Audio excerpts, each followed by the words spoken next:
नमस्कार साथियों, अगर आप भी एक पेंशनर हैं और पेंशन राशि का लाभ आपको भी प्रतिमाह मिलता आ रहा है, चाहे किसी भी कैटेगरी से आप हो, वृद्धावस्था पेंशन, विकलांग पेंशन या विधवा पेंशन, तो आज की इस वीडियो को ध्यान से देख लीजिएगा। क्योंकि अगर आपकी भी पेंशन होल्ड हो जाती है, पेंशन नहीं आती है या पेंशन लेट में आती है, तो उसके कौन कौन से कारण हो सकते हैं, उन कारणों के बारे में आज हम इस वीडियो में डिस्कस करने वाले हैं। तो वीडियो काफ़ी ज़्यादा इन्फॉर्मेटिव होने वाली है, एंड तक जरूर देखिएगा। तो चलिए सबसे पहले अपनी इस वीडियो को स्टार्ट करते हैं।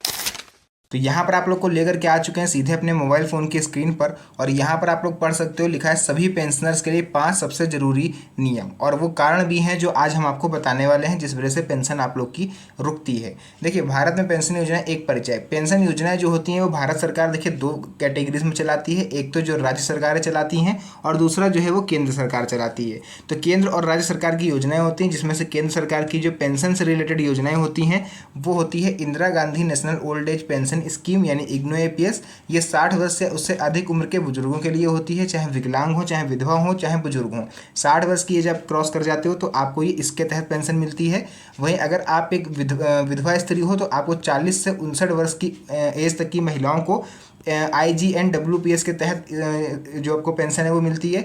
Indira Gandhi national disability pension scheme के तहत 18 से 59 वर्ष के दिव्यांग व्यक्तियों के लिए इस तरह की पेंशन मिलती है। अब आप लोगों ने यहाँ पर एक चीज़ नोटिस करी होगी कि ये जो 2 पेंशन है इनकी एज मैक्सिमम 59 वर्ष है। 60 वर्ष क्यों नहीं? क्योंकि जैसे आप 60 वर्ष में आओगे वैसे ही आपको इस स्कीम के तहत पेंशन मिलेगी। तो आई थिंक ये आपको क्लियर हो गया पूरा। उसके बाद देखिए, अन्य कुष्ठ रोगियों के लिए भी अलग से पेंशन इसमें चलाई जाती है।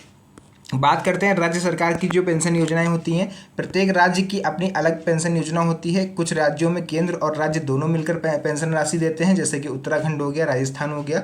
कई राज्यों में केवल राज्य सरकारें ही पेंशन देती हैं, जैसे यूपी हो गया आपका, और झारखंड जैसा साइड का जो जैसे भी और भी जिले होते हैं, ठीक है। झारखंड के अलावा जैसे आपका मध्य प्रदेश हो गया, यहाँ पर भी आप लोग को राज्य सरकार ही पेंशन देती है।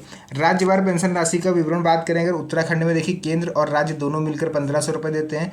राजस्थान में केंद्र और राज्य दोनों मिलकर पेंशन देते हैं। दिल्ली में 2250 रुपये मिलते हैं। हरियाणा में 2000, उत्तर प्रदेश में 1000 मिलते हैं, वो भी हर तिमाही पर।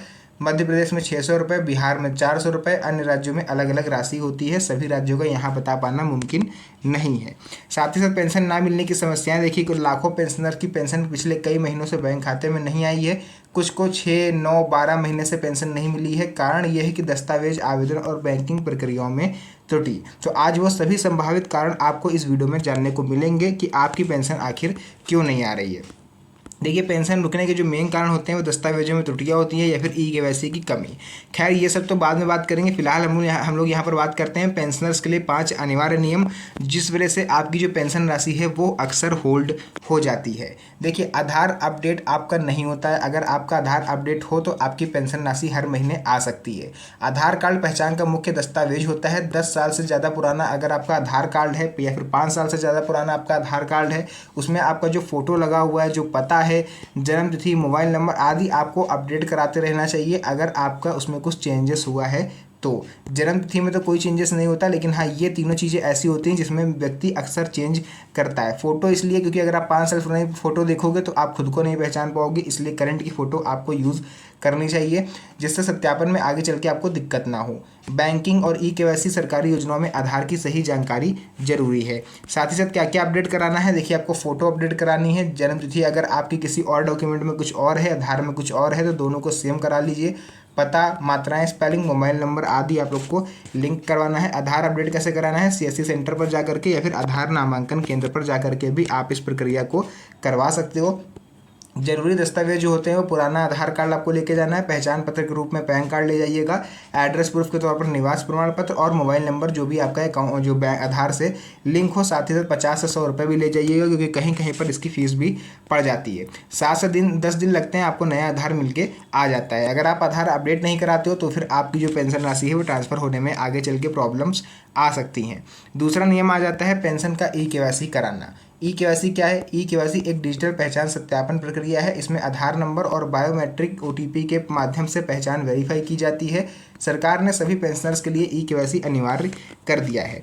इसी के साथ साथ ई-केवाईसी जरूरी इसलिए है क्योंकि सरकार को ये जानना जरूरी है कि लाभार्थी जो पेंशन राशि का लाभ ले रहा है वो जीवित है भी अथवा नहीं। इससे पात्र और अपात्र लाभार्थियों की पहचान होती है। ई-केवाईसी अगर आप नहीं कराओगे तो आपकी पेंशन राशि ट्रांसफर होने में प्रॉब्लम आएगी। और कई बार ऐसा देखा गया है कि अप्रैल, मई, जून 2025 की पेंशन केवल उन्हीं को मिली है इस बार जिन्होंने अपना ई-केवाईसी कंप्लीट करा लिया था। तो अगर आपके भी कोई डॉक्यूमेंट्स में गड़बड़ी है तो आप उसे जल्द से जल्द सही कराएं। ई-केवाईसी कराना कैसे है, देखिए आप नज़दीकी सीएससी सेंटर पर जाकर के करवा सकते हो, या फिर एक चीज़ और है, यहाँ पर पिछली वीडियो में लोगों ने कमेंट करा था कि हमें दोबारा ई-केवाईसी करानी चाहिए या नहीं। तो देखिए अगर आपका पहले से ई-केवाईसी हो चुका है तो आपको दोबारा कराने की ज़रूरत नहीं है, लेकिन अगर आपने पहले ई-केवाईसी कराया था उसके बाद आपने अपने आधार में कोई चेंजेस कराए हैं, उसको अपडेट कराया है, तो आपको दोबारा ई-केवाईसी कराना पड़ेगा। इसी के साथ तीसरा नियम आपको बता देते हैं, बैंक खाते को आधार से लिंक कराएं, एनपीसीआई मैपिंग इनेबल करवाएं, डीबीटी इनेबल करवाएं।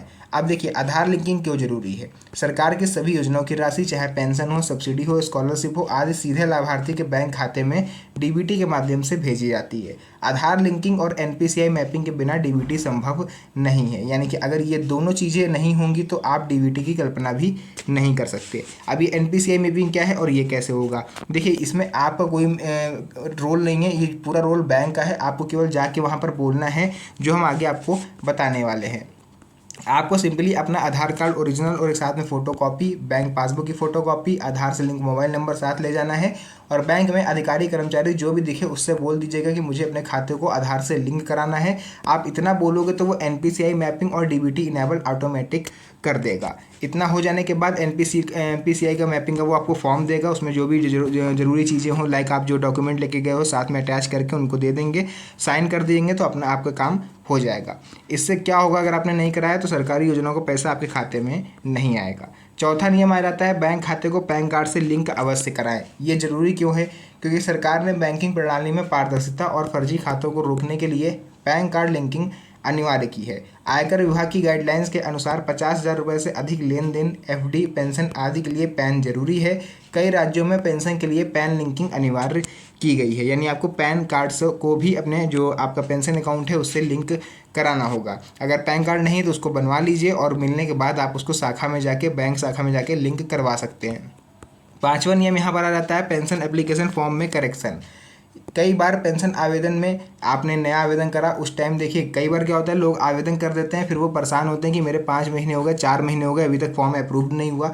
तो आखिर ऐसा किस लिए होता है कि आपने नाम, जन्म तिथि, बैंक डिटेल, मात्राएं, स्पेलिंग, आईएफएससी कोड वगैरह में कोई ना कोई गलती रह जाती है। क्योंकि भैया देखो, आप खुद से तो फॉर्म भरते नहीं हो, आप सीएससी सेंटर जाते हो या बैंक अधिकारी से बोलते हो फॉर्म भरने के लिए, और वो क्या करता है, आवेदन भरते समय मानवीय त्रुटि उससे हो सकती है, क्योंकि हो सकता है नंबर कोई आगे पीछे कर दे, कोई उसको याद तो है नहीं, तो वो नंबर आगे पीछे कर देता है, जिस वजह से प्रॉब्लम हो जाती है। आपको दस्तावेजों की जांच में गलती मिलने पर आपका जो आवेदन है वो रिजेक्ट या फिर पेंडिंग में चला जाता है और आप केवल इंतजार ही करते रह जाते हो।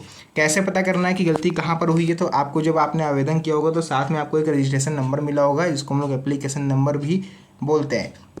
अपने आवेदन की स्थिति ऑनलाइन या संबंधित विभाग में जाकर आप चेक कर सकते हो। अगर पेंडिंग, रिजेक्टेड या करेक्शन रिक्वायर्ड दिखा रहा है तो फिर आप उसको सुधार करवा सकते हो। इसी के साथ साथ करेक्शन कैसे करवाना है, सीएससी सेंटर या संबंधित सरकारी कार्यालय में जाकर के भी आप इसको करेक्शन वगैरह सब करवा सकते हो। अधिकारी को बताना है आपको कि आवेदन में त्रुटि है, वो आपको करेक्शन करके दे देगा। ठीक है, जो भी जानकारी है, आप जो भी डॉक्यूमेंट है आप उसको दोगे, वो आपको करेक्शन करके 10 से 15 मिनट लगेंगे, दे देगा। उसके बाद 7 से 15 दिन में आपका स्टेटस अपडेट हो जाएगा और आपका फॉर्म भी अप्रूव्ड हो जाएगा। तो मैंने ये 5 कारण आपको ऐसे बताया जो अक्सर पेंशनरों के लिए समस्या रहती है और उन्हें नहीं पता चल पाता कि आखिर ऐसा क्या होगा कि उनकी पेंशन अचानक से आना बंद हो गई, या उनका फॉर्म ही नहीं अप्रूव्ड हो रहा है, या समय पे पेंशन नहीं आ रही है।